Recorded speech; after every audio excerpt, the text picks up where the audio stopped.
que estoy muy emocionado y que es muy difícil hablar, aunque sea unas palabras, en esta presentación de nuestros queridos amigos Eduardo Galeano y Juan Gelman. Como ustedes conocen, estamos simultáneamente haciendo dos actividades. Esta que estamos haciendo acá y una retransmisión de televisión en una sala contigua, y además, teniendo en cuenta que todavía hay como 150 personas que no han podido entrar, se están sacando parlantes para que se pueda seguir por parlantes el debate que aquí se realice. Quisiera, en nombre de Desde la Gente, ediciones del Instituto Movilizador de Fondos Cooperativos, de nuestros auspiciantes, el Banco Credicop y el Banco Local, de la Tarjeta Cabal, agradecer en primer lugar toda la presencia de ustedes acá en la otra sala, en los pasillos, porque francamente son la gran satisfacción, la gran posibilidad.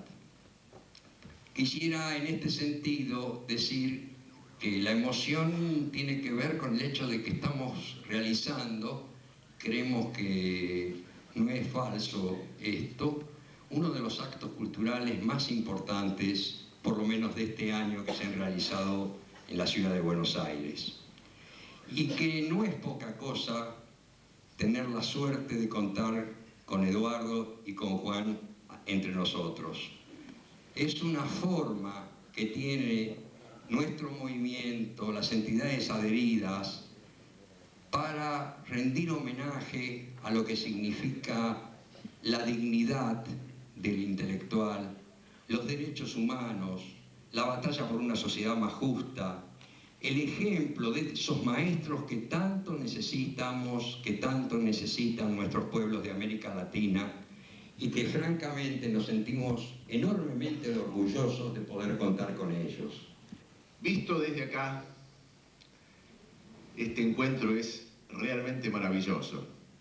Hay por lo menos 3 generaciones de lectores, de admiradores, de ciudadanos que siguen atentamente la labor creativa, intelectual, artística de Eduardo Galeano y de Juan Gelman. Poder reunir, como hoy, como aquí en esta noche, a 3 generaciones, por lo menos, de ciudadanos, de compatriotas, es un acto que nos llena de regocijo.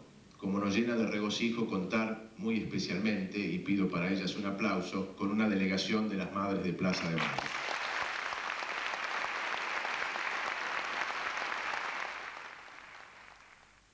Queremos simplemente agradecer una vez más, en nombre del Instituto Movilizador de Fondos Cooperativos, a nuestras entidades auspiciantes.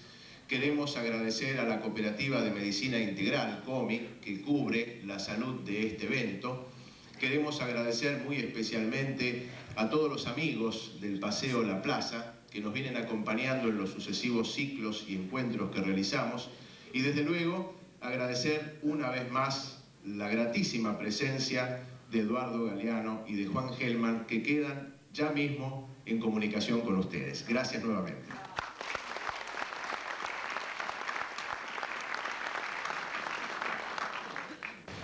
Buenas noches a todos.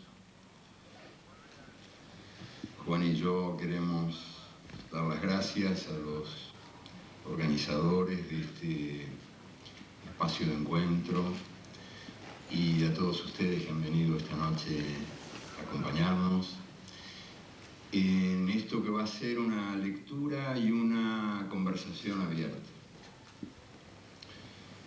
Un argentino y un uruguayo que se encuentran una vez más no solo llamados por las viejas voces de una amistad honda, antigua, entrañable, no solo llamados por una identidad en la pasión y en la razón, sino también llamados por las circunstancias, porque, bueno, se ve que separadas, Argentina y Uruguay 5-0 con Colombia y la muy mediocre gestión de Uruguay ante Ecuador, la cosa viene mal.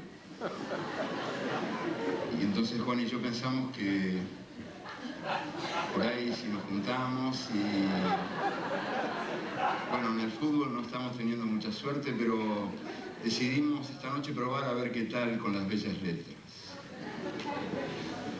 Sí, porque no, pensamos que a lo mejor el estado de anonadamiento en que está sumida la nación puede ser propicia al asombro y el misterio, ¿no?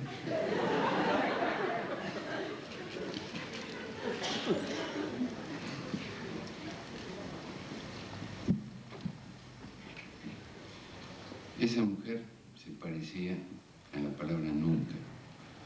Desde la nuca le subía un encanto particular, una especie de olvido donde guardar los ojos. Esa mujer se me instalaba en el costado izquierdo. Atención, atención.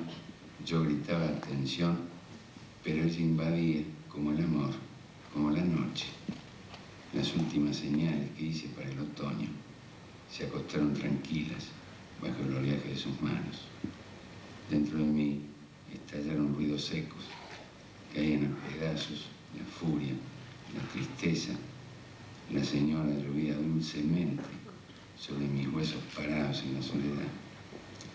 Cuando se fue, yo tiritaba como un condenado. Con un cuchillo brusco me maté. Voy a pasar toda la muerte tendido con su nombre. Él moverá mi boca por la última vez. En Haití no se puede contar cuentos durante el día. Quien cuenta de día merece la desgracia. La montaña le arrojará una pedrada a la cabeza y su madre solo podrá caminar en 4 patas. Los cuentos se cuentan en la noche, porque en la noche vive lo sagrado y quien sabe contar, cuenta sabiendo que el nombre es la cosa que el nombre nombra.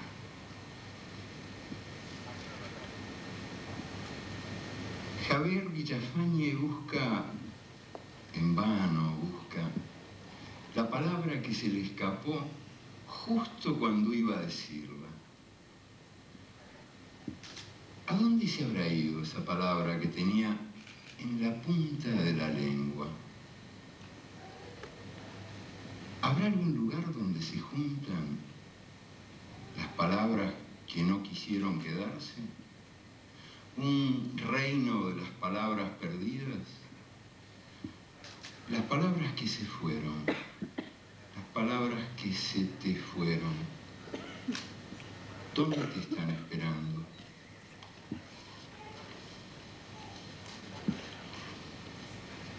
Magda Lemonnier recorta palabras de los diarios, palabras de todos los tamaños, y las guarda en cajas.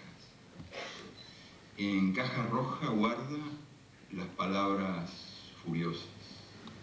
En caja verde las palabras amantes. En caja azul las neutrales. En caja amarilla las tristes. Y en caja transparente guarda las palabras que tienen magia. A veces ella abre las cajas y las pone boca abajo sobre la mesa para que las palabras se mezclen como quieran. Entonces, las palabras le cuentan lo que ocurre y le anuncian lo que ocurrirá.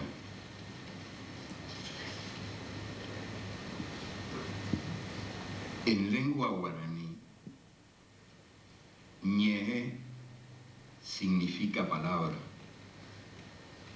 y también significa alma. Creen los indios guaraníes que quienes mienten la palabra o la dilapidan son traidores del alma. Un día vi el mapa en amarillo de mi país. Fue de pronto y pensé, qué rara la palabra amarillo. Era un día de otoño muy perfecto, lleno de vidas, de temblores. Yo vi que mi país flotaba sobre el Atlántico. Nosotros flotábamos con él. Sentí una especie de miedo, o de amor, o dolor. Pensé ante el mapa amarillo de mi país. Todos flotábamos al sur, al centro, al norte, de manera que soñé con tu amor, oscura mía, paz, mejor dicho. El otoño empezaba, mi país flotaba sobre el mar, el océano grande, palabras raras, raras.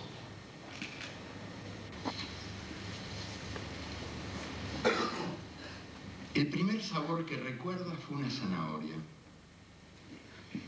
El primer olor, un limón cortado por la mitad. Recuerda que lloró cuando descubrió la distancia.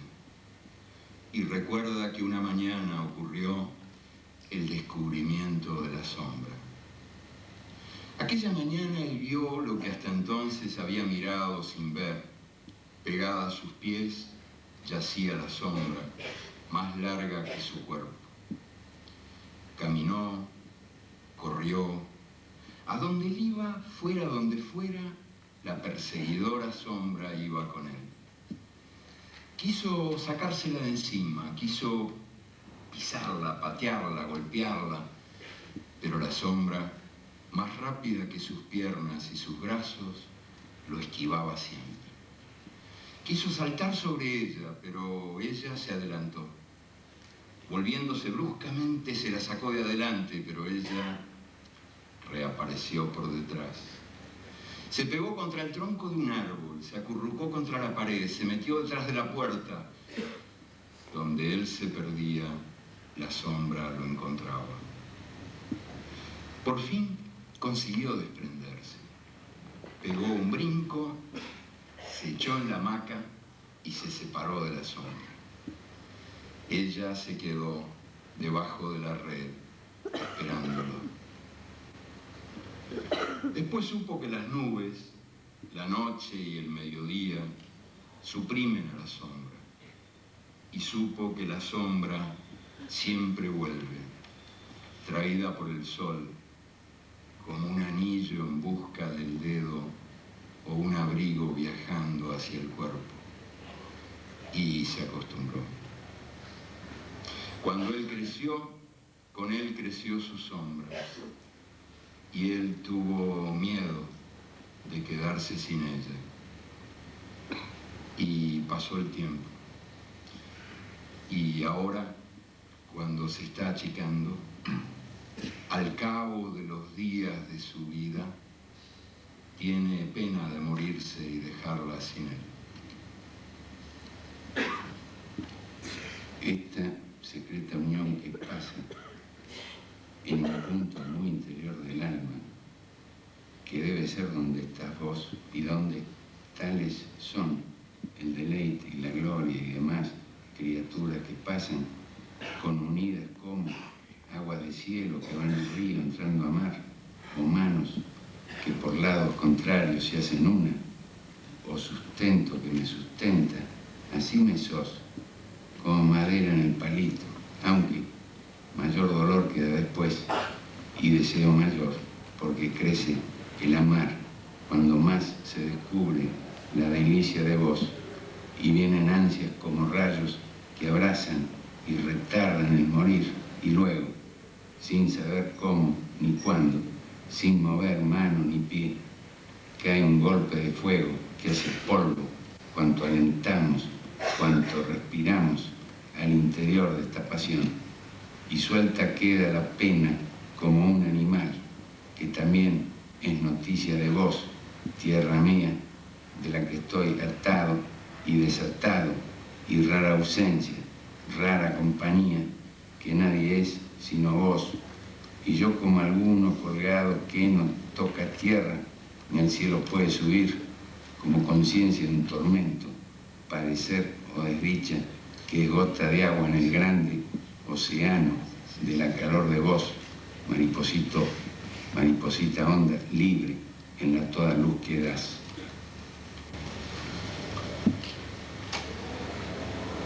La A tiene las piernas abiertas. La M es un sub y baja que va y viene entre el cielo y el infierno. La O, círculo cerrado, te asfixia.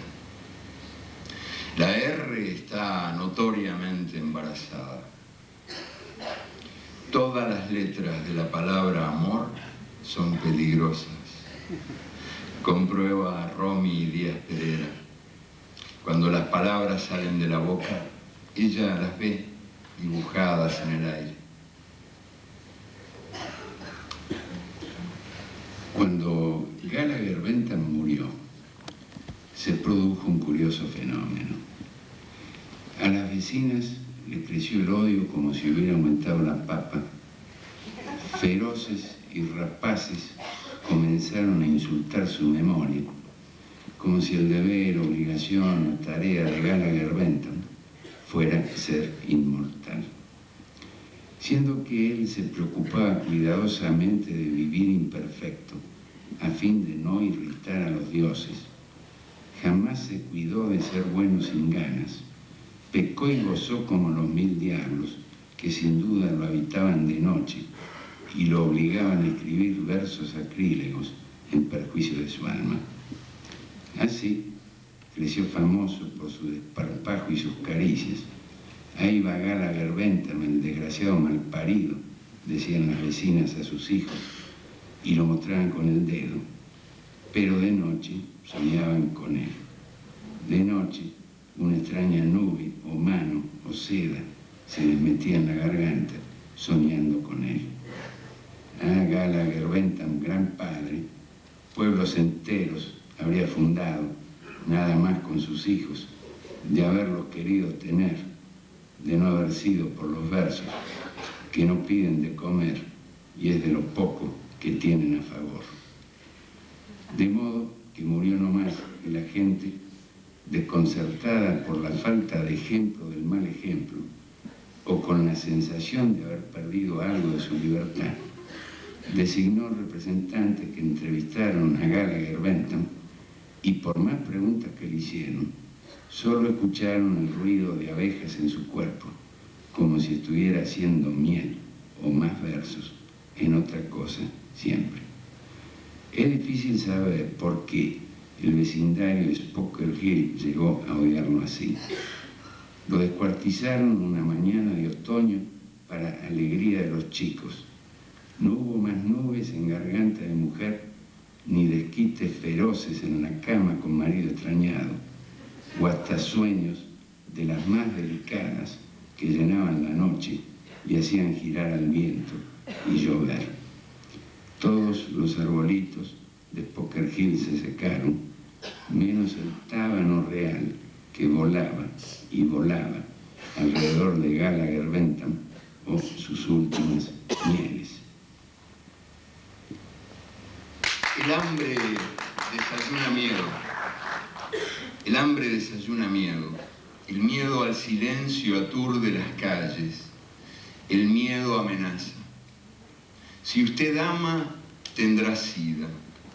Si fuma, tendrá cáncer. Si respira, tendrá contaminación. Si bebe, tendrá accidentes. Si come, tendrá colesterol. Si habla, tendrá desempleo. Si camina, tendrá violencia. Si piensa, tendrá angustia. Si duda, tendrá locura. Si siente, tendrá soledad.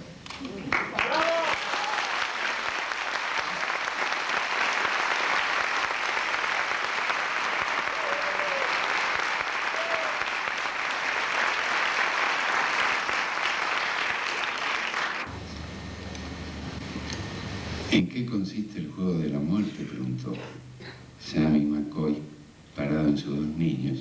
¿El qué fue? ¿El qué sería? ¿En qué consiste el juego de la muerte?, preguntó. Sin embargo, antes había bebido toda la leche de la mañana, jugos del cielo o de la vaca madre, según, untándola con los sueños que se le caían de la noche anterior. Sammy McCoy era odiado frecuentemente por una mujer que no le daba hijos sino palos en la cabeza, en el costado, en la mitad del desayuno, esa fiebre. De cada palo que le dieron, brotó una flor de leche o fiebre que le comía corazón. Pero todo se come el corazón, y Sammy nunca se rendía.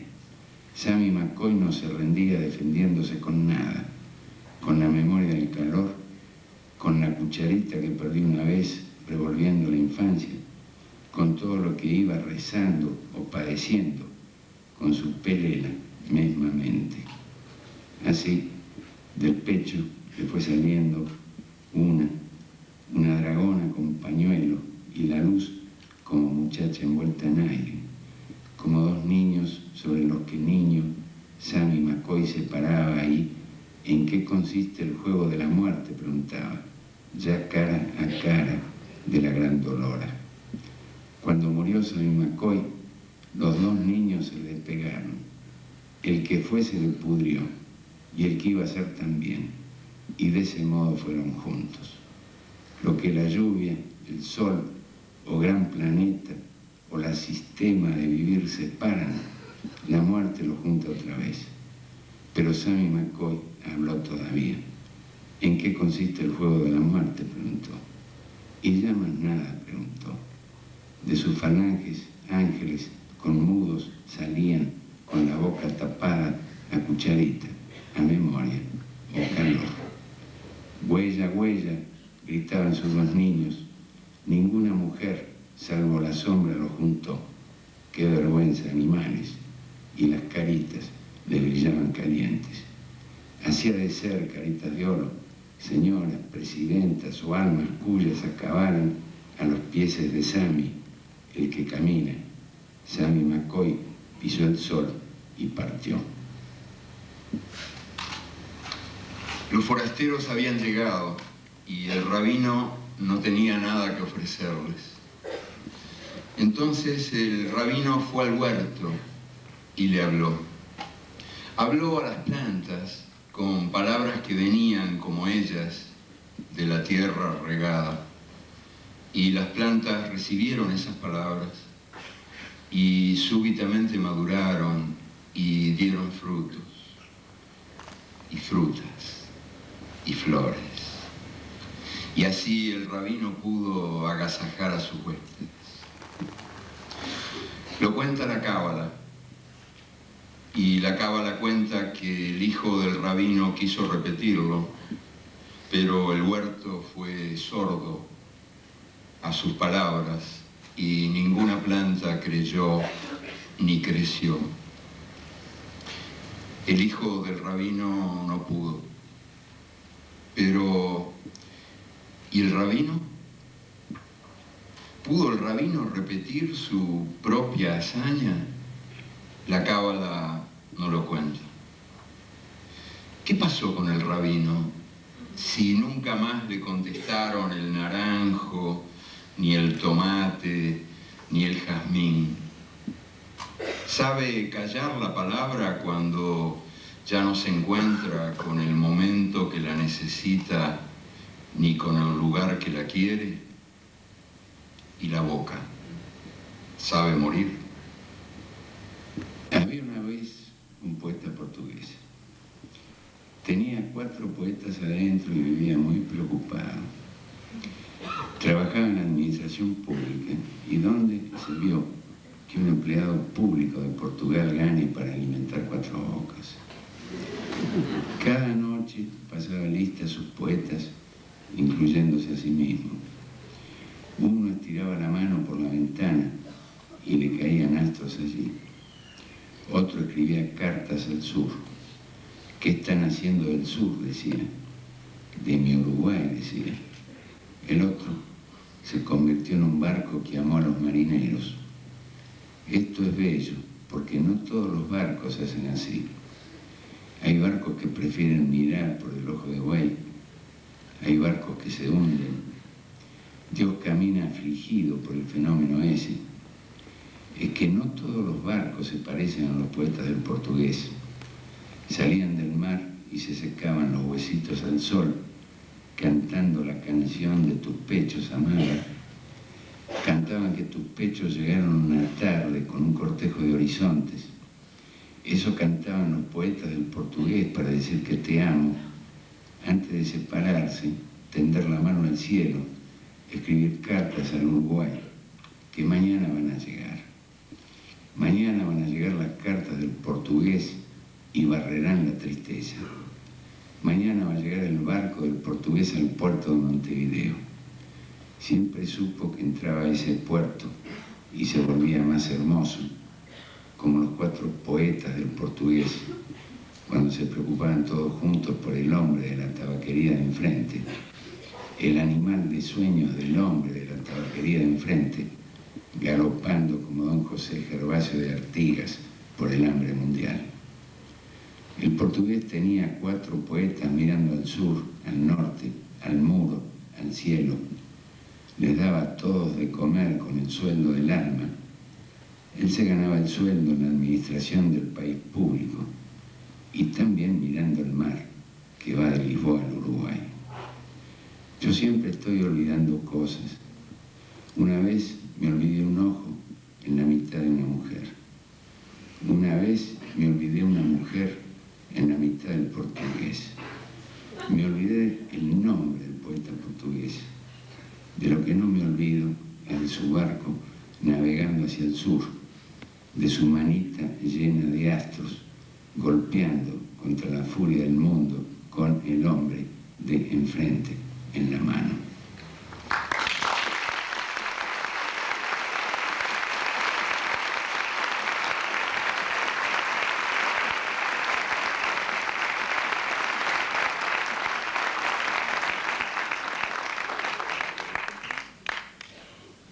Papá Montero era bailandero y cantador, fundador de alegrías en la noche de La Habana. Toda la ciudad se iba de rumba con él y en el rumbo de su rumba se perdía. Cuando una puñalada acabó con Papá Montero, la noche de La Habana se quedó callada, pero en pleno velorio una rumba sonó, muy lejana, casi nadie la oyó. Al amanecer, cuando los amigos iban a llevarse el ataúd, descubrieron que en el ataúd no había nadie.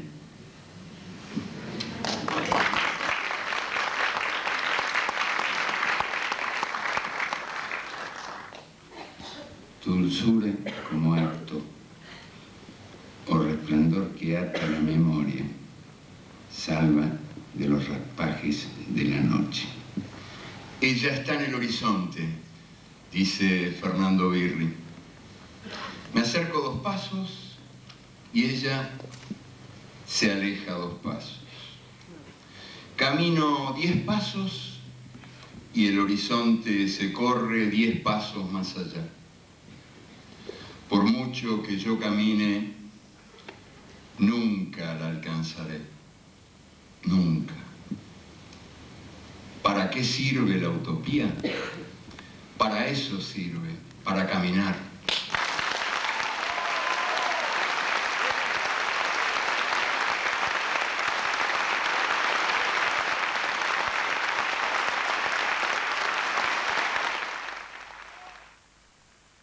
Estamos a la espera de las opiniones o preguntas de los participantes. A Juan le pregunta a alguien por qué declaró que le molestaba que le preguntaran de política en la charla pasada. Y dice, ¿acaso no es todo político? ¿O no es todo política? No, yo no dije que me molestaba que me preguntaran de política. Lo que dije es que me llamaba la atención que a los poetas siempre le preguntaron de política y a los políticos nunca le preguntaron de poesía.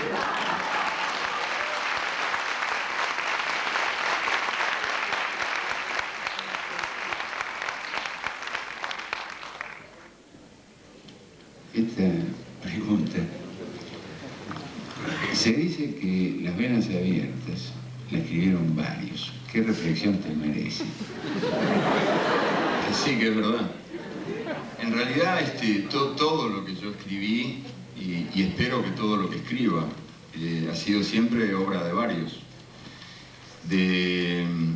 Bueno, de los que uno tiene adentro, como los 4 poetas del portugués, y también de los que desde afuera ayudan. Yo recuerdo siempre un poema de Juan muy bello, sobre Walt Whitman, que decía algo así como que dicen que el viejo habla de él, pero tiene el yo lleno de gente, ¿no?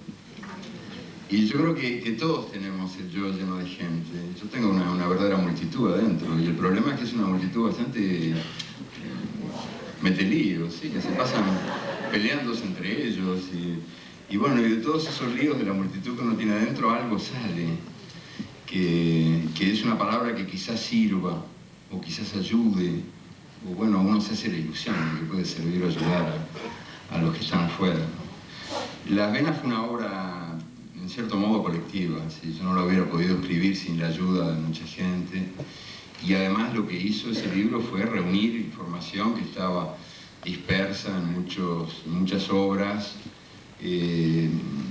especializadas, de economía, de ciencias políticas, de historia, obras que en general estaban escritas en un lenguaje un poquito como cerrado, críptico, en código, y yo simplemente traté de ofrecer una síntesis de una cantidad enorme de informaciones que me parecía que podían servir para entendernos a nosotros mismos un poquito mejor. No para acabar con las dudas, por favor, sino para multiplicarlas. Que las dudas son señoras que vienen siempre embarazadas, y bienvenidas sean las dudas. O sea, no para ofrecer respuestas a las preguntas que la realidad formula, sino para ofrecer a las preguntas que la realidad formula respuestas que a su vez vuelven a interrogarlo.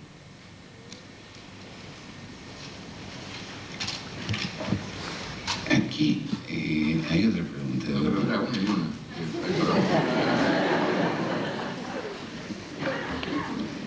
Bueno, esta es una pregunta en 2 partes. Hay una segunda parte que te dicen un beso, te quiero, que no es. Pero dice, ¿viste el lado oscuro del corazón? ¿Te gustó? Bueno, sí, lo vi. Y hay partes que me gustan mucho. Y otras que no, porque me parece que es como demasiado explicativo, ¿no? De ciertas cosas que ocurren. Por lo demás, me parece que cuando Oliverio Girondo, en ese poema extraordinario, habla de una mujer que sepa volar, dice que no importa que sea fea, renga, jorobada, etc., pero que sepa volar, y no solamente en la cama.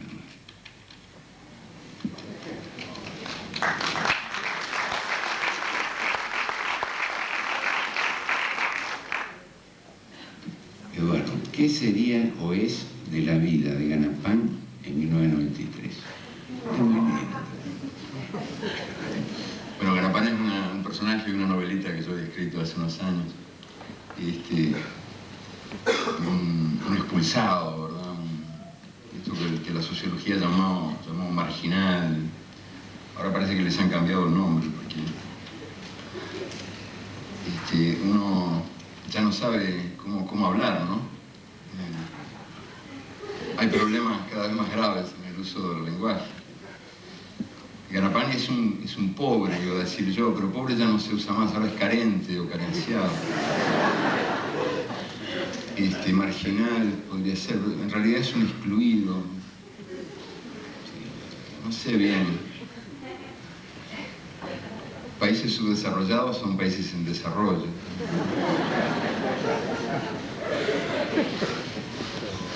Los criminales, si no son pobres, son psicópatas, ustedes saben. O funcionarios. Y Ganapán para cómo...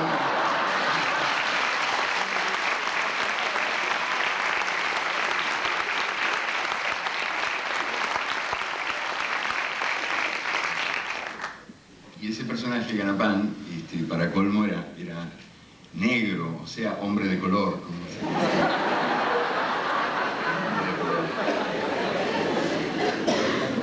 Esa novela fue escrita hace ya unos cuantos años y la pregunta es ¿qué pasaría con él ahora? Bueno, lo primero que ha pasado es que se han multiplicado gentes como él, ¿no? Estaría menos solo que antes, por la enorme cantidad de náufragos que este falso viaje del desarrollo va generando, la inmensa cantidad de gente que este dudoso transatlántico de la posmodernidad echa por la borda al agua para que se los coman los tiburones.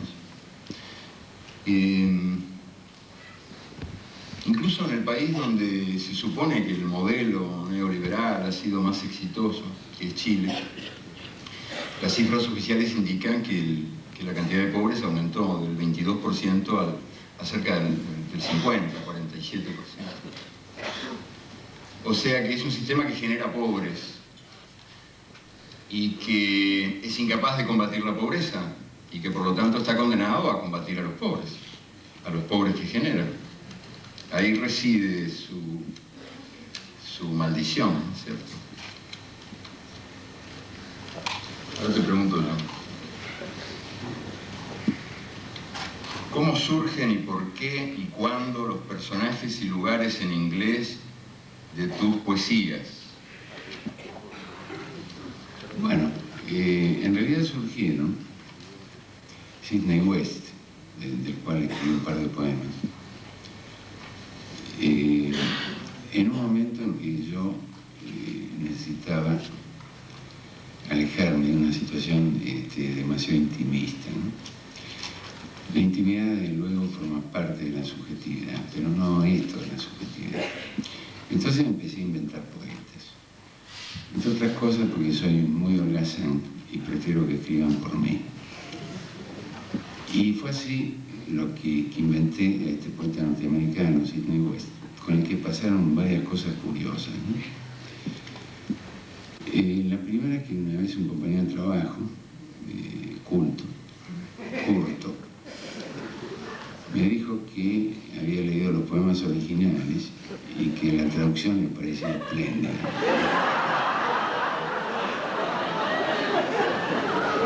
Gracias a lo cual Sidney West tuvo padrino. Otra cosa que ocurrió es que en una revista de izquierda yo me había ido del Partido Comunista y como me fui me expulsaron.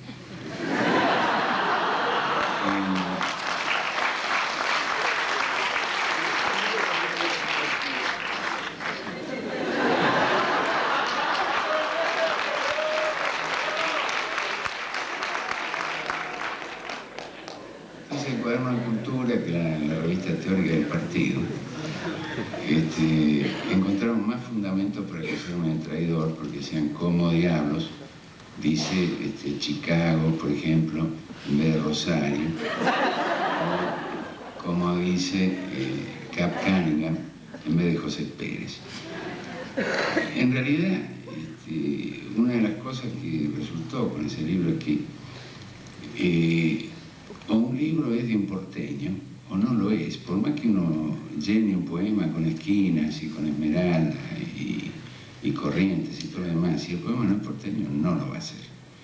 Y a lo mejor, aunque uno lo llene con norteamericanos o lugares inexistentes en Estados Unidos, pero con nombres ingleses, si el poema es un porteño, a lo mejor sale porteño. Acá te preguntan, Juan, ¿qué sentiste al pisar Trelew y si pensás volver al país? Bueno, yo siempre estoy volviendo al país. Y no, lo de Trelew fue una cosa muy sacudidora, porque en primer lugar era una deuda conmigo mismo, ¿no? Y en segundo lugar lo que encontré ahí es gente que quiere recordar, lo cual significa que hay mucha gente que quiere olvidar. Entonces un encuentro ahí con jóvenes adolescentes, estudiantes secundarios de 15, 16, 17 años, que plantearon cosas muy serias, ¿no? Hablaban de la soledad en que se sienten, porque los padres no les cuentan. Hay quien dijo que ellos entendían el miedo de los padres, que no lo podían concebir porque ellos no lo sufrieron, pero que tampoco se podían hacer cargo de ese miedo. Y esa fractura de memoria que vi ahí en Trelew, me parece que es una enfermedad muy extendida en el país, porque en definitiva todos los de Trelew saben perfectamente lo que ocurrió, pero no hablan, son de esas cosas que efectivamente en el país hoy no se habla. Es muy extraordinario porque esto ocurre y después de la tragedia que vivimos con la dictadura militar, ocurre después de los indultos.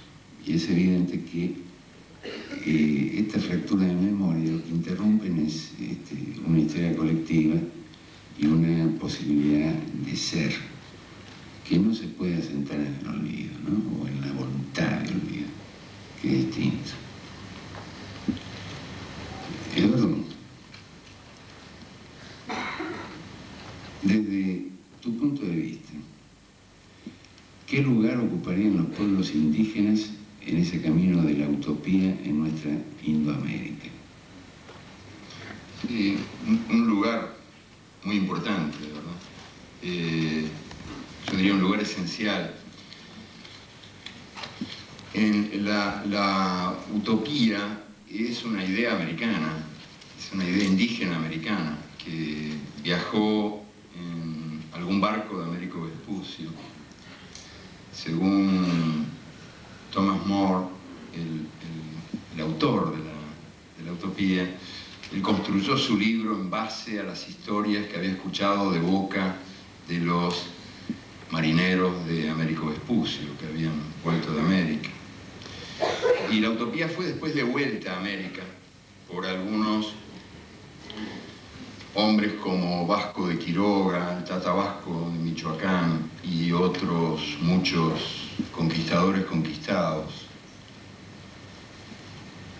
Pero no hay que olvidar la raíz americana de la utopía, o sea, de la idea que los indios guaraníes han sabido expresar mejor que nadie con esa manera de llamar al paraíso, la tierra sin mal y sin muerte. O sea, no un paraíso del más allá, sino un paraíso del más acá. Y ellos lo expresan a través de unos cuantos mitos muy hermosos y muy reveladores. Entre ellos el famoso mito del tigre azul, que es uno de los grandes mitos de América. Los guaraníes, como ustedes saben, siendo perseguidores del paraíso en la tierra, andan desde hace siglos o milenios buscando el paraíso, peregrinando en busca del paraíso y danzando y cantando para que el Dios Supremo, el Dios Padre, de una vez libere al tigre azul que duerme bajo su hamaca.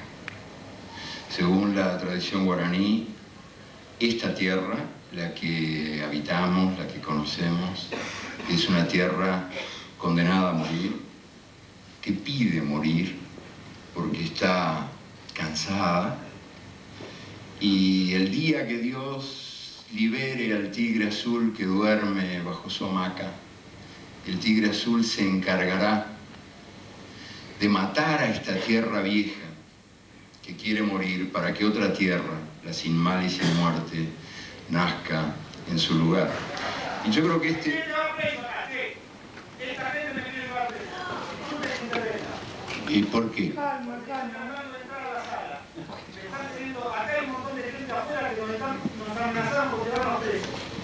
Para poder continuar del mismo modo con la calidez y la calidad que lo estamos haciendo, a ustedes, amigos que nos visitan, queridos compatriotas, y a los amigos de la seguridad, les pedimos por favor paciencia, tolerancia, procuremos desarrollar, como lo venimos haciendo hasta ahora esta noche, Y para los que no pueden ver en vivo y en directo a Juan y Eduardo, les pedimos una vez más disculpas, pero les damos, como a todos los que están aquí presentes, una muy fraternal bienvenida. Si les parece bien, seguimos como hasta ahora y por favor, a la seguridad, mantengan la calma y la tolerancia. Gracias.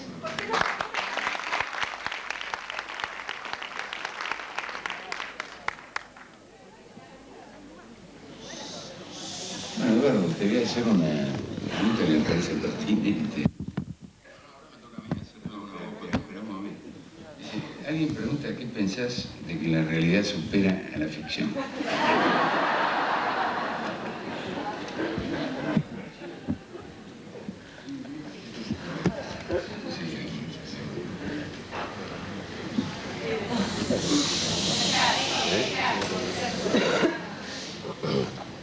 Sí, yo creo que la realidad es una señora muy loca, ¿verdad? Afortunadamente. Muy capaz de disparate y también muy capaz de maravilla.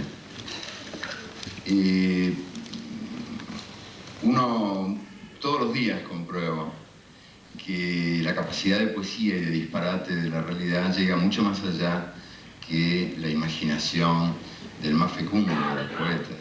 No hay día en el que a uno no le ocurra alguna cosa mágica que confirme que la realidad es prodigiosa. Lo que pasa es que estamos sordos para escuchar sus mejores sonidos y estamos ciegos para ver sus luces más bellas y más reveladoras. El límite entre la vigilia y el sueño, entre la realidad y la ficción, es muy borroso, porque es muy borroso el límite que separa a la cosa del nombre de la cosa. Y en el fondo, la ficción es un sistema de símbolos o de metáforas que intentan ayudar a mirar, a descifrar la realidad escondida debajo de la realidad aparente. A mí todos los días me ocurren cosas loquísimas, ¿no? Todos los días. Y yo algunas veces trato de escribirlas y al escribirlas se desdibujan, se emboban. Como que hay cierto tipo de cosas que ocurren en la vida y que no tiene traducción literaria posible. Y a la inversa, a veces, a través de la invención literaria, algunos escritores consiguen mentir para decir la verdad. En el fondo, quizás el arte es eso, una mentira que dice la verdad. Yo te voy a leer alguna voz ahora. ¿Cuál es el mito que más te gusta? El que estamos por inventar. Ahora te voy a leer una yo. Dice, mira, en realidad son 3 preguntas que se pueden resumir en una, ¿no? Pedro dice, vos que la desmenuzaste, la caminaste y la sudaste y finalmente la mostraste a los compañeros como yo, que no conocíamos otra forma, ¿por qué duele tanto América Latina? La otra es, ¿cuál es el futuro de América Latina? Y la otra es, decís, si siento, estoy solo. Entonces, ¿cuál es el futuro de nuestra sociedad? Sí, yo creo que si siento estoy solo era parte del texto sobre el miedo que leí, ¿no? Que es de un libro nuevo que terminé, que espero que salga a fin de año. Y claro, sentir es peligroso, claro que sí. Estamos entrenados para tener miedo de sentir y estamos entrenados para tener miedo de pensar. Y sobre todo estamos entrenados para evitar que el sentimiento y el pensamiento se junten. Hay una cultura dominante, que es la que todos los días recibimos, sobre todo de parte de los medios masivos de comunicación, que nos entrena para el divorcio de nuestras partes. Y sobre todo para la separación irrevocable de la pasión y de la razón. Yo creo que el camino de la esperanza pasa por el matrimonio de la razón y de la pasión. Que tenemos que volver a juntar el corazón y el pensamiento. como ocurre a veces en algunas ocasiones de la vida, ¿cierto? Cuando la realidad resulta definida por eso que los pescadores de la costa colombiana llaman el lenguaje sentipensante. O sea, un lenguaje que es capaz de sentir y de pensar al mismo tiempo. Yo creo que por ahí pasaría la cosa.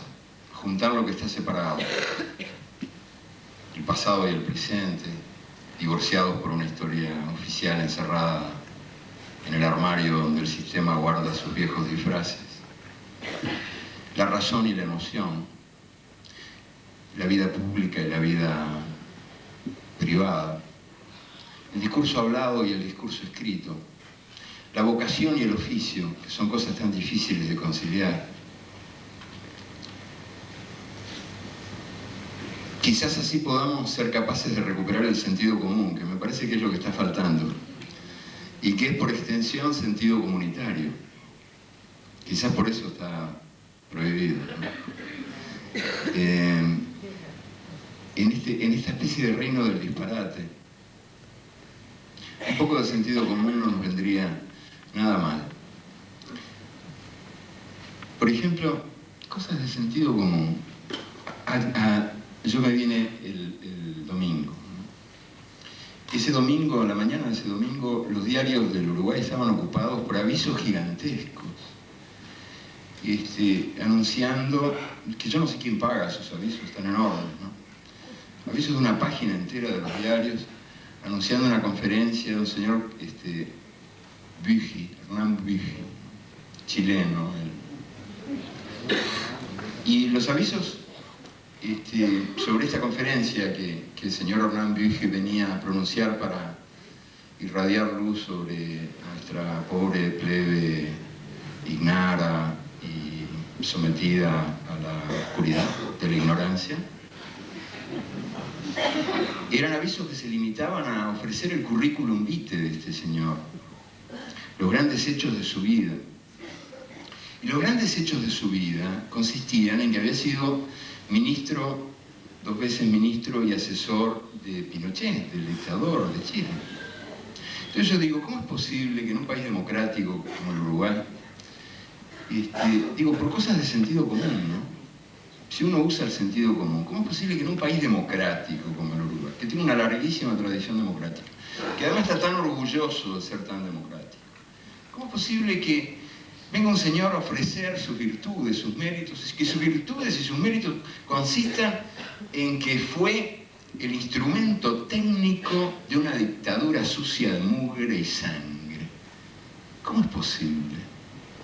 ¿O será que no somos tan democráticos como nos creemos? Porque si no, esto es una transgresión del sentido común. ¿No les parece?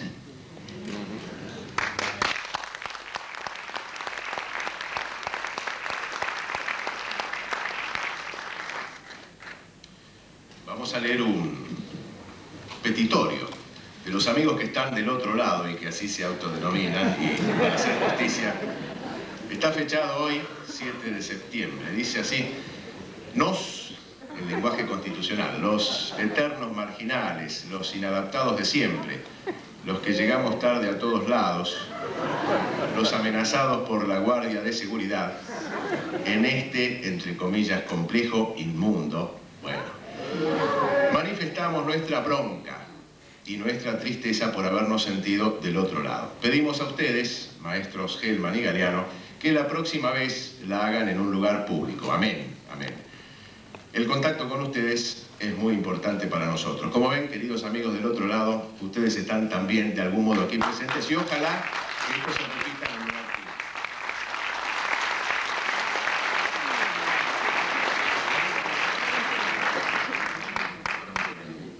Voy a preguntarte a vos.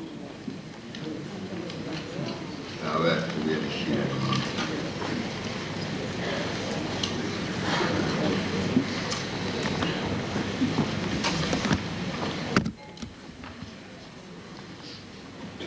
¿Crees que el exilio se termina alguna vez o se transforma en sombra? Es así que se me pregunta. Y el que la escribió, ¿qué opina? ¿A qué vino? Yo no sé si el exilio se termina alguna vez, lo estoy averiguando. Que se convierta en sombra, lo dudo. Yo creo que el exilio, y Eduardo puede hablar de esto mucho mejor que yo, es una dinámica, ¿no? Todo depende además de cómo esto se vive. No es seguro que se convierta en sombra solamente, me parece a mí. No sé, Eduardo, ¿qué dice? Sí, es sombra y es luz a la vez, como todo, ¿no? O sea que tiene dos caras, pienso. Una cara negra y una cara roja. Es un desafío el exilio, como toda situación límite o difícil que el bicho humano vive en esta tierra, ¿no?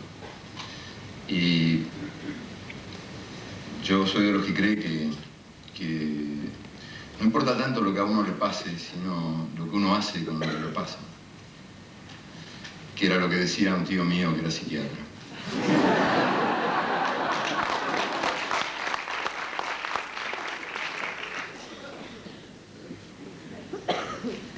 Bueno, yo creo que esto ya lo dijiste. ¿De qué libros son los textos que leíste?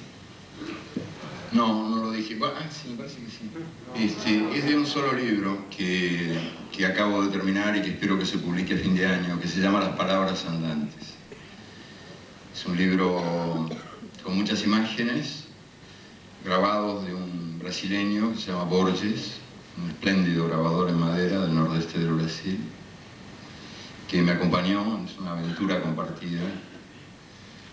Y no sé si será un libro lindo de leer, pero seguramente va a ser muy bello de mirar, gracias a Borges, o sea, una fiesta de los ojos.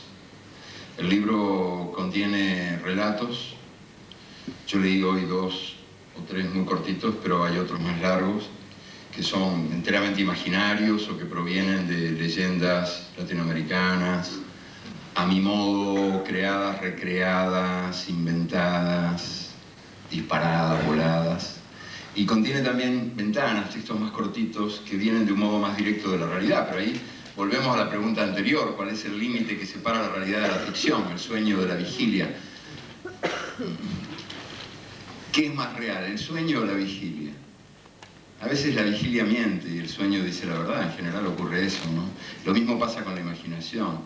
Y en el libro, aunque yo separo una cosa de la otra con recuadros, muchas veces se me borronea la frontera. Porque, como les decía antes, todos los días confirmo que la realidad es la más loca de todas. Es la que más merece estar en el manicomio de todos nosotros, ¿no? El libro se abre con una cita de un cantante brasileño que a mí me gusta mucho, Caetano Veloso, que dice, visto de cerca nadie es normal. Y justamente ahora, hace poquito, estuve en Brasil, ¿no? Que es un país que yo amo y donde voy mucho. Y ahí estábamos en una reunión de actores, amigos míos.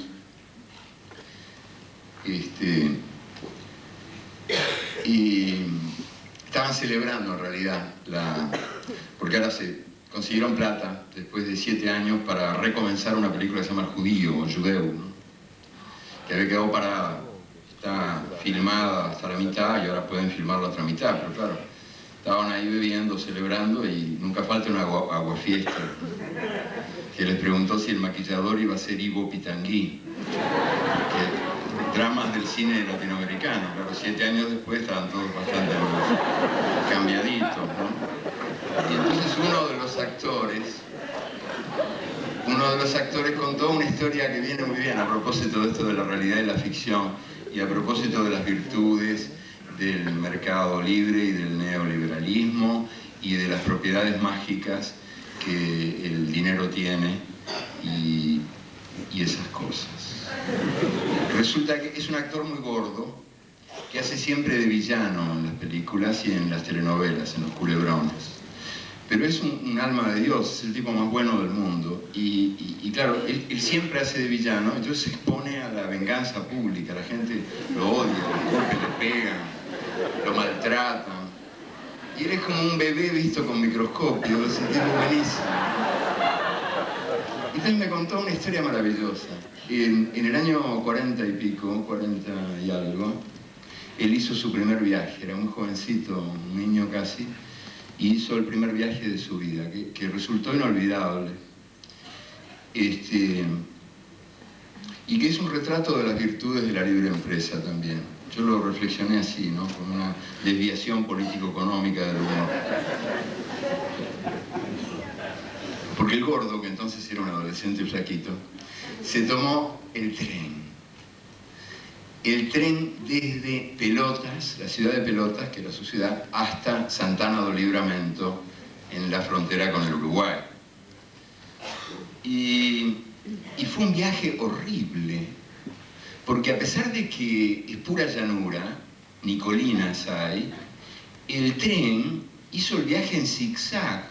O sea, las vías estaban como un cierre metálico. Iban y venían así. El pobre llegó mareadísimo a Santana do Livramento, jurándose que nunca más iba a subirse a un tren en su vida. Y años después supo por qué. La empresa que había ganado la licitación cobraba por kilómetro.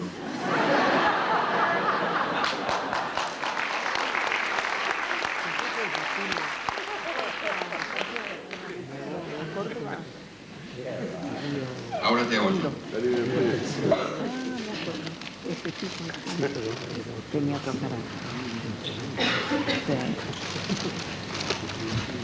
Hace unas semanas usted declaró que los problemas que hoy atraviesa Cuba no solo se deben al bloqueo, sino a errores propios.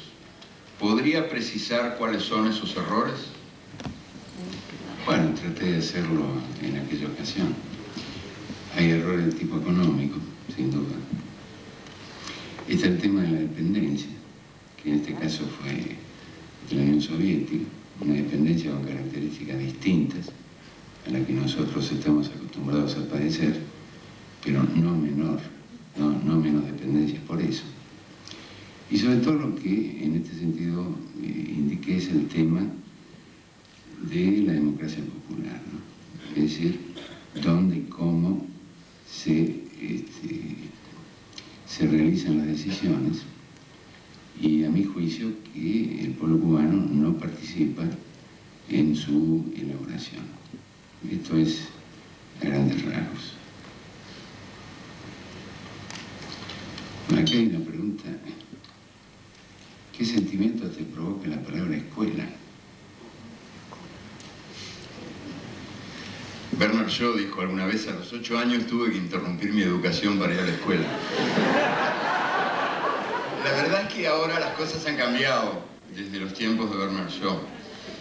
Y uno se encuentra con cosas muy lindas en la escuela. Por ejemplo, de las últimas que me han ocurrido, ahora soy jurado de un concurso literario, esta semana en Montevideo, organizado por los chicos de un 6º año de una escuela pública que decidieron hacer un concurso de literatura para los 14 libros que escribieron ellos. Ellos eligieron el jurado, me eligieron a mí, que fue todo un honor, y también a un delegado de los concursantes, y la bibliotecaria de la clase, que es otra niña, y el maestro, que es un tipo que se llama Oscar, que lo adoran y que es un tipo macanudísimo. Y entonces fui, y hemos tenido una primera reunión de jurado y después otra reunión con los participantes, y ahora la semana que viene tendremos la definitiva para otorgar los premios, todo con la mayor seriedad, y fue una sorpresa maravillosa comprobar que esos chiquilines de un barrio bastante pobre de Montevideo y de una escuela pública que, como toda escuela pública uruguaya, se cae a pedazos, sin embargo tienen una tremenda capacidad de alegría y de creación y de imaginación. Y después la otra cosa linda que me pasó en la semana en relación con escuelas, pero esta de una escuela privada, fue que yo había publicado un artículo quejándome de la grisura de Montevideo y diciendo que esa era nuestra penitencia, pero no nuestro destino. Y los chiquilines han organizado una brigada, niños de 7 años, y han empezado a pintar el barrio donde está la escuela de ellos, empezando por las paredes de la propia escuela, que son inmensas. Y esto ha convocado a otros chicos de otros cursos y de otras escuelas, y entonces hay una especie de festival de los colores en los alrededores de esa escuela, que son lindas cosas que ocurren, porque uno se siente tentado a creer que estas nuevas generaciones, hijas de la televisión, consumen emociones pero son incapaces de vivirlas, ¿no? Nunca hubo un predicador con tanta influencia sobre el género humano como la televisión en relación a los niños de hoy. El promedio latinoamericano parece que es de 4 horas diarias y el de Estados Unidos 6 horas diarias, que es muchísimo, ¿no? Pegados a una televisión que los va convirtiendo desde temprano en consumidores, o sea que es un instrumento a través del cual el mercado dicta sus órdenes. Entonces uno tiene la tentación de creer que estamos perdidos. Y cuando ocurren cosas como estas, chiquitas que les cuento, uno recupera la alegría y la fe. Y otra cosa más que me olvidaba de contar. Estos chiquilines de la escuela pública organizaron también otro concurso sobre el libro, que era un concurso de afiches, por su cuenta, ¿no? Autogestión pura. El maestro lo único que hace es estimularlos en eso. Un concurso de afiches sobre el libro para ayudar a la lectura. Y el afiche que ganó el premio, que me lo mostraron, es lindísimo. Hay un libro llorando. Y el libro dice: yo no soy libro si no tengo quien me lea.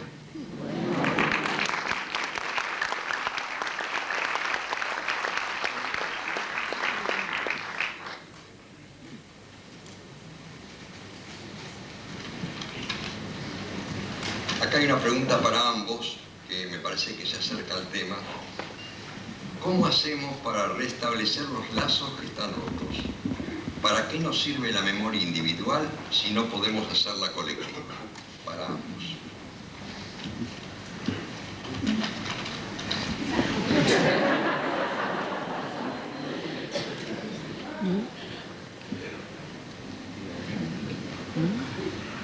Yo creo que estamos bastante descuartizaditos todos, y que podemos tener esa salud de saber que estamos muy enfermos, como dice un poeta amigo, ¿no?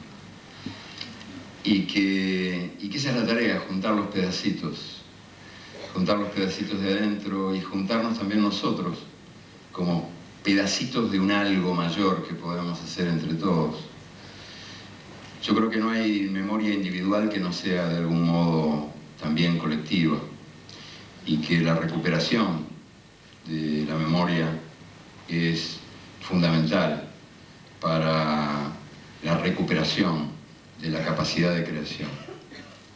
No se necesita ser Sigmund Freud para saber que no se puede ni se debe esconder bajo la alfombra la basura de la memoria. Y lamentablemente vivimos en países donde la cultura dominante nos enseña que la felicidad está en la amnesia y hace que la amnesia sea obligatoria. Yo creo que hay que tener el coraje de recordar para que la historia no se repita y para que podamos ser capaces de imaginar el futuro en lugar de aceptarlo. Y creo que hay que tener también el coraje de la verdad. Me gustó mucho lo que dijo Juan sobre Cuba. Quiero decirle que lo comparto y que corresponde a lo que yo mismo he dicho públicamente en otras ocasiones. Es un tema doloroso y difícil, pero en el cual yo creo que uno define su capacidad de honestidad, de franqueza. A Cuba se puede también quererla desde la discrepancia. Podemos decir,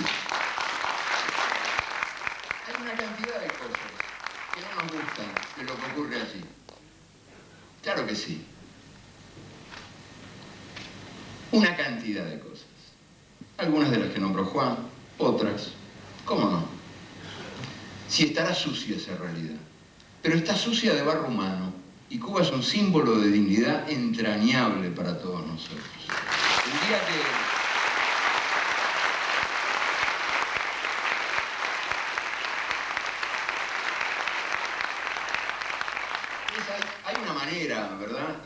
la incondicionalidad, una manera del apoyo a Cuba, de la solidaridad con Cuba en estos tiempos de cerco, de estado de sitio, de acoso, de hambre. Bueno, esa manera no sirve de nada. Bolívar lo dijo alguna vez: mis buenos amigos, que saben elogiarme, pero no saben defenderme. Yo creo que a Cuba, para defenderla, hay que defenderla como acaba de hacerlo Juan, diciendo toda la verdad y no solamente un pedacito de ella. Así que yo contestaría esa pregunta sobre la memoria y sobre los caminos, que bueno, que me parece que hay que tener el coraje de recordar, que hay que tener el coraje de hablar y que hay que tener también el coraje de equivocarse. Yo les contaba lo lindo que fue esta experiencia mía en la escuela, en el sexto B de la escuela esta de la calle Montecaseros, en Montevideo, donde tengo el honor de ser jurado del concurso literario. Uno de los cuentos del concurso tiene el nombre de la clase, se llama Sexto B. Y es colectivo, fue escrito por 3 niñas de la escuela. Y es un homenaje a la clase, al aula y al maestro Oscar. Y dicen de él una cosa lindísima. Dicen del maestro Oscar que lo quieren porque gracias a él perdieron el miedo de equivocarse. Yo creo que una cultura liberadora de verdad, no toda cultura es liberadora, pero una cultura que merezca llamarse cultura, es una cultura que nos ayuda a perder el miedo de equivocarnos. Si nos equivocamos, mala suerte, pero será la prueba de que somos capaces de caminar en dirección a esa utopía que se aleja. Cuantos más pasos damos, 10 pasos, ella se ubica 10 pasos más allá, como dice con toda razón Fernando Birri, pero somos capaces de caminar y sobre todo somos capaces de tropezar y de volver a levantarnos, porque tropezar es nuestro accidente, no nuestro destino.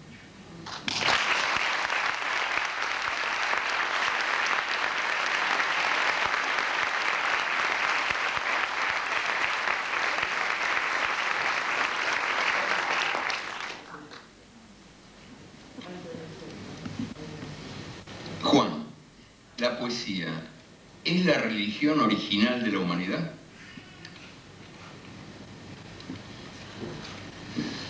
Tal vez, ¿por qué no? Bueno, ustedes saben que fue de las primeras, bueno, tal vez las pinturas antes, ¿no? Pero también la necesidad de contar y de transmitir precisamente una memoria. Y pienso que se hacía en poesía justamente para que esto quedara fijado en la memoria. La poesía tuvo usos muy diversos con el tiempo. Yo recuerdo que una vez Ehrenburg nos contaba, cuando vino a la Argentina en el año 54, que los campesinos rusos entonces todavía le recitaban poemas a las vacas para tranquilizarlas, con el sonido de las palabras. Claro que hoy la poesía es otra cosa. Vivimos en un mundo probablemente el más antipoético que ha conocido la humanidad. La poesía no es una elaboración colectiva, es elaboración de los poetas, pero sin pensar que es una religión. Yo creo que es fuente de belleza, fuente de consuelo y absolutamente necesaria, y que ninguna clase de mundo, por antihumano que sea, va a lograr aplastarla o agotarla o apagarla, porque en la gente está esa búsqueda de belleza, esa capacidad de sueño y de invención.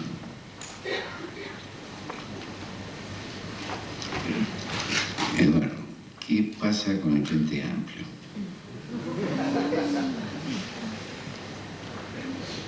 Nada. Nada, que tiene contradicciones internas, lo que prueba que está vivo. Me parece estupendo. Yo nunca entendí bien este escándalo que se arma cada vez que se revela que dentro de un movimiento, sobre todo cuando es un movimiento de veras amplio, hay contradicciones internas. ¿Qué problema hay con que haya contradicciones internas? La contradicción es la prueba de la vida. Solamente a Stalin o a Fukuyama se les puede haber ocurrido un mundo sin contradicción, o sea, un mundo donde la historia se acaba. ¿Verdad? Y el Frente Amplio contiene contradicciones, pero a mí personalmente no me asustan. Creo que está muy bien que las contenga. Y ojalá esas contradicciones se profundicen y vayan, como diríamos, cumpliendo la función fecunda a la que están destinadas.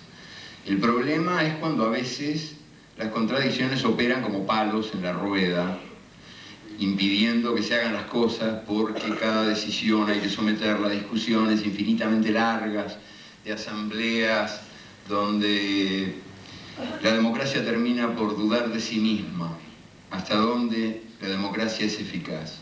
Bueno, en el Uruguay, José Artigas hizo la guerra en estado de asamblea. Perdió la guerra, pero ganó la historia. O sea, sigue siendo el caudillo más lindo de todos, el que demostró que la independencia de América no tenía por qué ser una emboscada contra sus hijos más pobres. Y yo creo que el Frente proviene de aquella tradición democrática. Por cierto que el Frente ha estado en el centro del plebiscito reciente. No fue la única fuerza que organizó el plebiscito, hubo otras, pero la espina dorsal, el movimiento central en torno al cual se vertebró el plebiscito fue el Frente Amplio. Ustedes saben que en el Uruguay se hizo un plebiscito sobre las privatizaciones, que es un plebiscito del que se habló muy poco en América y en el mundo, lamentablemente. Yo comprendo que el Uruguay es un país chiquito, que no da para mucho, pero en este caso el silencio me resulta sospechoso. No me parece que sea un silencio de los inocentes, digamos. Hubo un plebiscito a propósito de la privatización de las empresas fundamentales en la vida del país. O sea, las privatizaciones que tenían que ver con las claves de soberanía, que son básicamente transportes, comunicaciones y energía. Y casi el 73% de los uruguayos, el resultado final fue 72,6, una cosa así, votó contra las privatizaciones. O sea, la inmensa mayoría de los ciudadanos del Uruguay prefirió el monopolio estatal al monopolio privado. Con todos los defectos, con todas las contradicciones, con toda la carga de ineficiencia que el monopolio estatal arrastra, ¿verdad? El Estado uruguayo funciona muy mal, muy mal. La gente no lo ama, la gente lo detesta, no se siente expresada por él. A uno lo maltratan cuando uno va a hacer un trámite a cualquier oficina pública. Cuando yo fui a votar contra las privatizaciones, hicieron dos o tres veces fueron, porque primero fue para votar si se votaba y después para la votación. Y en la primera convocatoria perdimos y después ganamos. Bueno, yo iba a votar desde una casa que no tenía agua porque el caño de la calle Pérez Gomar se había vuelto a romper, que se rompe cada 15 días. Que no tenía teléfono, porque hace 3 días que llamábamos a Antel y no había caso. Que había estado con apagón toda la noche. Bueno, los uruguayos con ese Estado votaron a favor del Estado. En gran medida porque tuvieron a mano el ejemplo argentino.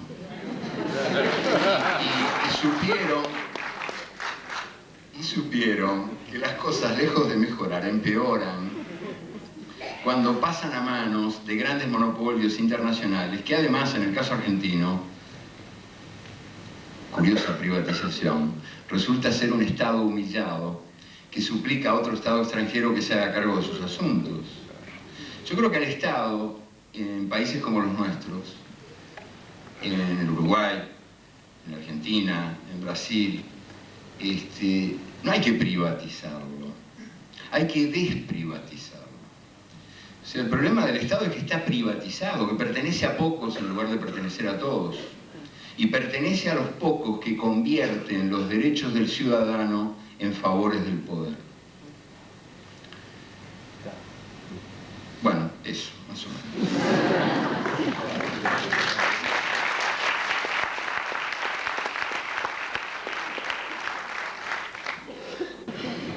Eduardo, acá pregunta Cecilia Caminos, ¿cómo lográs conjugar en una sola persona el historiador, el cronista, el escritor y el poeta? Se pelean mucho dentro de mí. Yo vengo a ser como el Frente Amplio también, ¿no? Pero de algún modo, no sé, pienso que a lo largo de los años yo he ido intentando juntar mis pedazos, reunir, ¿no?, a los que tengo adentro y reunir también mis curiosidades, mis hambres, mis sedes, mis dudas, mis ganas. Yo no creo que sea ni historiador, ni poeta, ni nada, no sé muy bien lo que soy, pero en todo caso me gustaría lograr un lenguaje que fuera capaz de reunirlos a todos, de reunir al que está preocupado por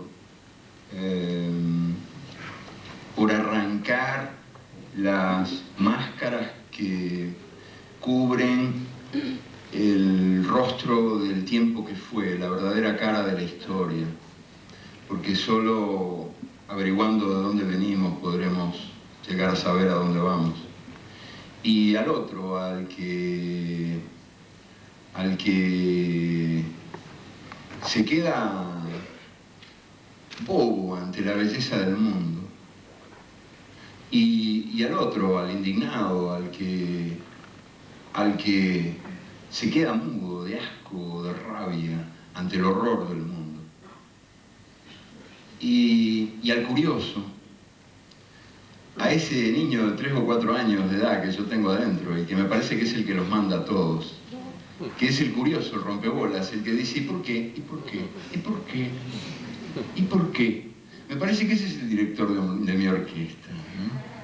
El que pregunta ¿y por qué? El que nunca está conforme con las respuestas que el mundo da y busca otras y quiere otras y pregunta preguntas que quizás no tengan respuestas. Ojalá nunca deje de preguntarlas. Ojalá nunca mi orquesta deje de tener por director a un chiquilén chico porfiado y un poco pesado. Porque el día que yo me resigne, me conforme, deje de preguntar por qué, pienso que ya no tendrá demasiado sentido para mí seguir escribiendo. Yo no escribo para confirmar la realidad, sino para desafiarla. Y ojalá siga siendo así. Ahora te pregunto yo. A ver. Esto no es fácil, ¿eh?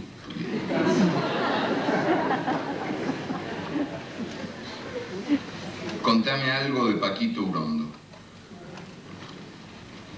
Bueno, voy a contar algo nada más. Como ustedes saben, Paco Urondo era un gran poeta. Él eligió la vida de la lucha armada, como otros, cuando era un hombre grande, con una obra hecha. Y recuerdo que un día me dijo lo siguiente: empuñé las armas porque busco la palabra justa. Ahí está él entero. Te pregunto algo. Yo no sé qué, porque acá hay una pregunta que bueno, cuéntenos sobre la diferencia entre cultura de masas y cultura popular. Nos están intoxicando con la supuesta cultura de masas. Te lo hablo tanto. Dice... Es una pregunta. Es una pregunta, sí. Entre cultura de masas y cultura popular. Sí. Está bien, es una buena pregunta. Yo creo que la confusión existe y que es una confusión deliberada, interesada, la que intenta hacernos creer, ¿verdad?, que la cultura fabricada para la gente es la cultura que viene desde la gente. Son dos cosas muy diferentes. Y afortunadamente todos los días tenemos pruebas de que la creatividad popular existe y que la cultura popular no es la mera reproducción degradada del discurso del poder. Que entre la voz del amo y las múltiples voces de la gente ocurren cosas. Eso no significa que no estemos sometidos, como yo creo que estamos sometidos, a una suerte de dictadura electrónica de los grandes medios masivos de comunicación. Yo creo que nunca en la historia humana hubimos tantos en manos de tan pocos. A medida que se desarrolla la tecnología de la comunicación, somos cada vez más los opinados y son cada vez menos los opinadores. Estamos condenados a ver las mismas imágenes y a escuchar las mismas palabras, así seamos habitantes del Uruguay o del Japón o de Groenlandia o de cualquier país del África. Es curioso porque, claro, un mundo de paradojas al fin. Nunca el mundo ha sido menos igualitario en las oportunidades que brinda y sin embargo nunca ha sido tan igualador en las costumbres que impone. Hay una diferencia abismal y creciente entre la buena vida de los que tienen mucho y la maltratada existencia de una cantidad cada vez mayor de gente condenada a mal vivir, a vivir de mala manera en los cuatro puntos cardinales del planeta.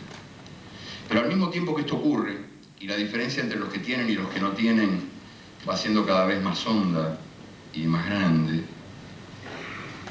dicen que se ha multiplicado, dicen los técnicos, que se ha multiplicado al menos por 5 en lo que va del siglo, lo que es una verdadera barbaridad. Pero al mismo tiempo que eso ocurre, hay una tendencia igualadora, como nunca la hubo antes, en las costumbres, en el lenguaje, en la imposición de una cultura única que nos ofrece como paraíso la pesadilla de un mundo donde todos pensaríamos igual, donde todos sentiríamos lo mismo, donde todos estaríamos al servicio de los mismos automóviles, enfermos de la misma soledad.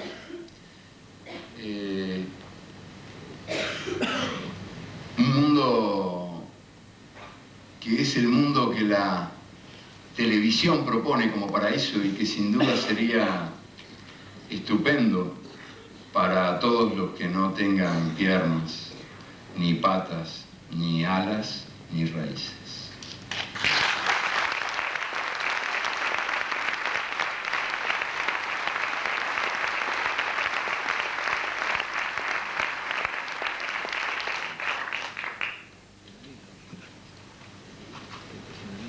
Para el poeta, ¿qué es la poesía? ¿Elección o destino? Bueno, depende de la edad, ¿eh?